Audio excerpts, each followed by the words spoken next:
Hello மக்களே, welcome to Delhi tax. எல்லாருக்கும் happy morning. கதை வந்து ரொம்பவே சூடு பிடிச்சி ரொம்ப பரபரப்பாக மூவ் ஆகிட்டு இருக்கு.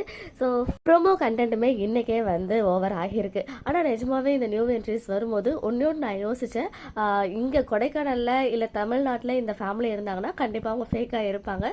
சப்போஸ் இவங்களுமே அவங்க ஒர்க் பண்ண பிளேஸ்க்கு பக்கத்தில் இருந்தால் வரோம் அப்படின்னு சொன்னால் மேபி உண்மையாக இருக்கலாம், அப்போ தான் எல்லாரும் நம்புவாங்க அப்படின்ற மாதிரி.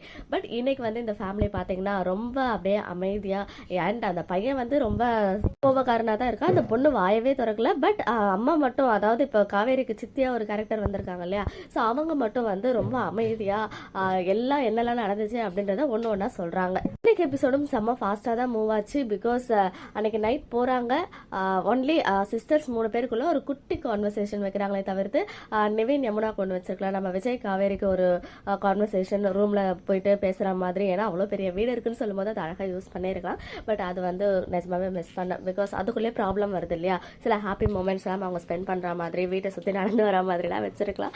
பட் அதெல்லாம் இல்லை. ஆனால் இன்னும் ஒரு 2-3 நாள் ஷூட் பண்ணியிருக்காங்க இல்லையா, ஸோ அதெல்லாம் வந்து நம்ம எதிர்பார்த்துட்டே காத்துட்டு இருக்கலாம். அண்ட் இமீடியட்டாக பொழுது விடிஞ்சு எல்லாம் ரெஜிஸ்ட்ரேஷன் கிளம்புற மாதிரி கிளம்புற டைமில் கரெக்டாக அவங்க 3 பேருடைய என்ட்ரி. ஸோ அவங்க யார் அப்படின்னு விசாரிக்கும் போது நாங்கள் கத்தாரில் இருந்து வந்திருக்கோம். அண்ட் சந்தானம் அப்பா ஒர்க் பண்ணால் அதே ஊரில் தான் நாங்களும் இருந்தோம். எனக்குமே வந்து ஒரு 25 வருஷத்துக்கு முன்னாடியே தாலி கட்டி குடும்பம் நடத்தியிருக்காரு. அண்ட் உங்கள் எல்லாரையுமே எனக்கு வந்து மொபைல் மூலமாக காமிச்சிருக்காரு. ஸோ எனக்கு வந்து உங்கள் எல்லாரையுமே தெரியும். சூன் எங்களை கூட்டிகிட்டு வந்து உங்ககிட்ட இன்ட்ரடியூஸ் பண்ணணும்னு நினச்சிட்டு தான் இருந்தார். பட் அதுக்குள்ளே அவர் வந்து தவறிட்டார். ஈவன் அவர் இறந்துட்டாரு அப்படின்ற விஷயம் கூட எங்களுக்கு ரொம்ப லேட்டாக தான் தெரிஞ்சிச்சு.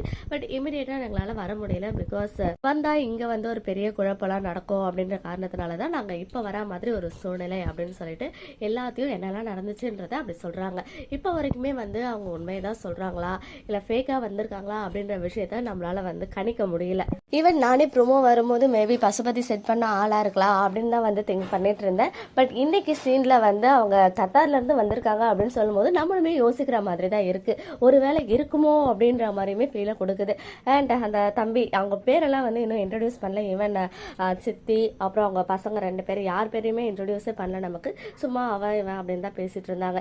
ஈவன் அவர் வந்து முறையை வந்து தப்பாக சொல்லியிருந்தாரு. நிவினை வந்து மாமன் தான் சொல்லணும் இல்லையா, பட் ப்ரோன்னு சொல்லிட்டு இருந்தாரு. அப்படின்னு பார்த்தா உண்மையான ஃபேமிலியாக இருந்தால் சந்தானம் அப்பாவுக்கு எக்ஸ்டெண்டட் ஃபேமிலியாக 5 பொண்ணுங்க 1 பையன் அப்படின்ற மாதிரி வரும். பட் உண்மையாகவே வந்து இவங்க எவ்வளோ நாள் ட்ராவல் ஆக போகிறாங்க, இனிமேல் ரெகுலராக வருவாங்களா இல்லை கொடைக்கானல்லையே இந்த ட்ராக் வந்து சப்போஸ் அவங்க பொய்யா நடிக்க வந்திருக்காங்க இந்த ரெஜிஸ்ட்ரேஷன் பண்ணக்கூடாது அப்படின்றதுனால அப்படின்னு சொல்லும் போது இங்கே நம்ம வீக்கா வந்து கண்டுபிடிச்சி அவங்களுடைய கதையை இப்படியே முடிப்பாங்களா, இல்லை இவங்களும் சென்னைக்கு ட்ராவல் ஆக போகிறாங்களா, இனிமேல் இவங்களை சுற்றியும் வந்து ஸ்டோரி மூவ் ஆகுதா அப்படின்ற மாதிரி சுவாரஸ்யமாக கதையை வந்து மூவ் பண்ண போகிறாங்க. ஸோ நம்ம அப்படியே காத்துட்டு எபிசோட்ஸை வந்து பார்ப்போம். கண்டிப்பாக இந்த மாதிரி ட்ராக்லாம் வந்து ஃபேமிலி ஆடியன்ஸை கிராப் பண்ணும். நீங்கள் என்ன நினைக்கிறீங்க? இன்னைக்கு எபிசோட் பார்த்தீங்களா? அண்ட் இந்த நியூ ஃபேமிலி வந்து உண்மையான ஃபேமிலியாக இருப்பாங்களா இல்லை ஃபேக்காக இருப்பாங்களா அப்படின்னு உங்களுடைய ஒப்பீனியன்ஸை கமெண்ட்டில் சொல்லுங்கள். ஓகே மக்களே, நெக்ஸ்ட் வீடியோவில் மீட் பண்ணுறேன். எக்ஸ்க்ளூசிவ் அப்டேட்ஸ்க்கு மறக்காம நம்ம யூடியூப் சேனலை சப்ஸ்கிரைப் பண்ணிக்கோ.